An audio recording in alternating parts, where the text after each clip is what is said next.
आज के इस वीडियो में आपका स्वागत है। आज हम वर्ग और वर्गमूल भाग 1 के बारे में पढ़ेंगे। आज के इस वीडियो में हम सबसे पहले यह जानेंगे कि वर्ग संख्या क्या होते हैं। इसके बाद हम यह सीखेंगे कि वर्ग संख्या या फिर कहें तो पूर्ण वर्ग संख्या के गुण क्या क्या होते हैं। तो आइए आज का पाठ्यक्रम शुरू करते हैं। सबसे पहले मैं आपको मोहन से मिलवाना चाहूंगा। मोहन भी आपकी तरह कक्षा 8 का विद्यार्थी है। वह यह अपने कक्षा का मॉनिटर भी है। आज इसकी कक्षा में एक छोटा सा कार्यक्रम होना है और इसके कक्षा में इसके स्कूल के प्रधानाचार्य व अन्य अध्यापक भी आने वाले हैं। उनके लिए इसे कुल 9 कुर्सियां अपनी कक्षा में सजाने हैं, मगर इसे यह वर्ग के आकार में सजाने हैं। तो आइए देखते हैं मोहन ने इन्हें किस प्रकार सजाया है। सबसे पहले मोहन ने पहली 3 कुर्सियों को एक के पीछे एक सजाया। वह उसके बगल में अगली 3 कुर्सियों को व उसके बगल में अगली 3 कुर्सियों को। तो हो गए ना कुर्सियों की सजावट वर्ग के आकार में। यह देखिए, यहाँ पे 9 कुर्सियां एक वर्ग के आकार में सज गई। जिस प्रकार हमने बहुभुज वाले पाठ में वर्ग के बारे में पढ़ा था, उसी प्रकार संख्याओं में भी वर्ग होते हैं। किसी संख्या को जब हम उसी संख्या से गुना करते हैं तो गुना करने पर जो गुणनफल प्राप्त होता है उस संख्या को हम वर्ग कहते हैं। जैसे 3 गुना 3 9 हुआ, तो 9 3 का वर्ग संख्या होता है। 3 का वर्ग हम कुछ इस प्रकार भी दर्शा सकते हैं।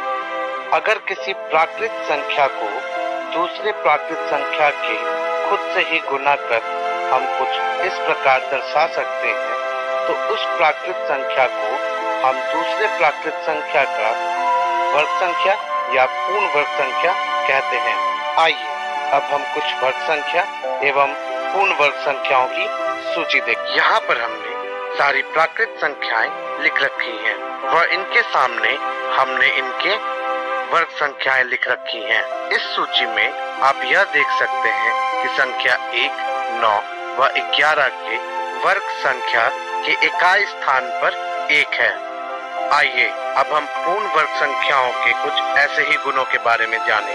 वह प्राकृत संख्या जिसको खुद से गुना कर हमने उस संख्या के वर्ग संख्या को प्राप्त किया है, उस वर्ग संख्या के अगर इकाई स्थान पर 4 है तो उस संख्या के इकाई स्थान पे या तो 2 होगा या फिर 8। ठीक उसी प्रकार वह प्राकृत संख्या जिसको खुद से गुना कर हमने ऐसा पूर्ण वर्ग संख्या प्राप्त किया हो जिसके इकाई स्थान पर 9 है, तो वैसे संख्या के इकाई स्थान पर या तो 3 होगा या फिर 7। इसी प्रकार वह पूर्ण वर्ग संख्या जिसके इकाई स्थान पर 6 हो, तो वह संख्या जिसे खुद से गुना कर वह पूर्ण वर्ग संख्या हमने प्राप्त किया है, उसके इकाई स्थान पे या तो 4 होगा या फिर 6। ठीक इसी प्रकार अंतिम में वह पूर्ण वर्ग संख्या जिसके अंतिम में 0 हो, तो संख्या जिसके खुद से गुना करने पर हमने पूर्ण वर्ग संख्या प्राप्त किया है, उस संख्या के इकाई स्थान पर 0 होगा। लेकिन हाँ, इसमें हमें यह भी याद रखना है कि 0 की संख्या सम होनी चाहिए। अगर वह विषम होगी तो वह पूर्ण वर्ग संख्या कभी भी नहीं कहलाएगी।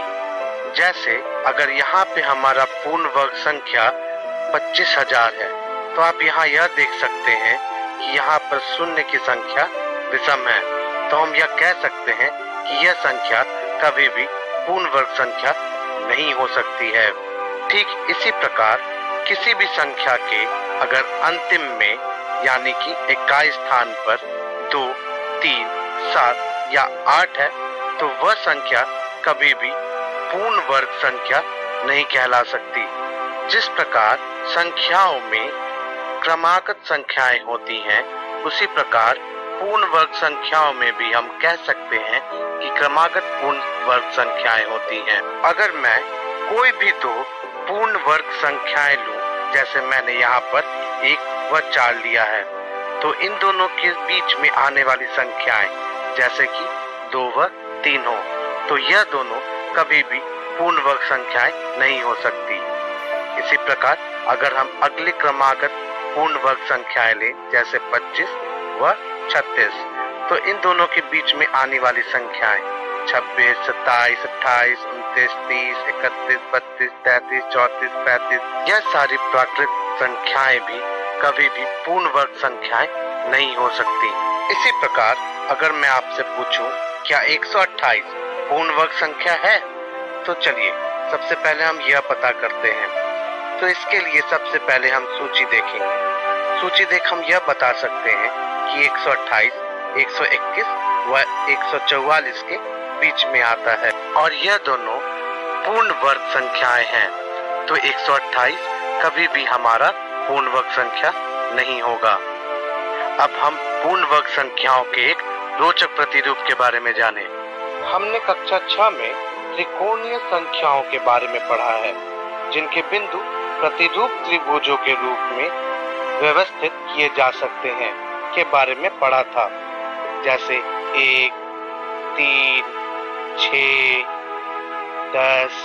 यदि हम दो क्रमागत त्रिभुज संख्याओं को जोड़ते हैं तो हमें एक वर्ग संख्या प्राप्त होती है, जैसे 1 जोड़ 3 हो गया कितना? जी हाँ, 4, और 4 भी एक पूर्ण वर्ग संख्या है। ठीक इसी प्रकार अगर मैं 3 व 6 को जोड़ूं, जो कि एक क्रमागत त्रिभुज संख्याएं हैं, तो इनको भी जोड़ने पर मुझे एक पूर्ण वर्ग संख्या प्राप्त होगी, जैसे 3 जोड़ 6 हो जाएगा हमारा कितना? जी हाँ, 9, और 9 भी एक पूर्ण वर्ग संख्या है। तो आशा करता हूँ आपको यह सारी चीजें बहुत आसान लगी हो और आप इसे याद रखें। तो आज के इस वीडियो में हमने सबसे पहले वर्ग संख्याओं के बारे में जाना और इसके बाद हमने वर्ग संख्या या बोले तो पूर्ण वर्ग संख्याओं के गुणों के बारे में सीखा कि किस प्रकार संख्याओं के इकाई स्थान को देख हम यह बता सकते हैं कि कौन सी संख्या पूर्ण वर्ग संख्या होगी और कौन सी नहीं। अब हम अपनी अगली वीडियो में सबसे पहले संख्याओं का वर्ग ज्ञात करना सीखेंगे और उनको किन किन तरीकों से ज्ञात कर सकते हैं यह भी जानेंगे। उसके बाद हम पाइथागोरस त्रिक के बारे में जानेंगे कि उसे हम कैसे उपयोग में लाते हैं। तो अब हम अपनी अगली वीडियो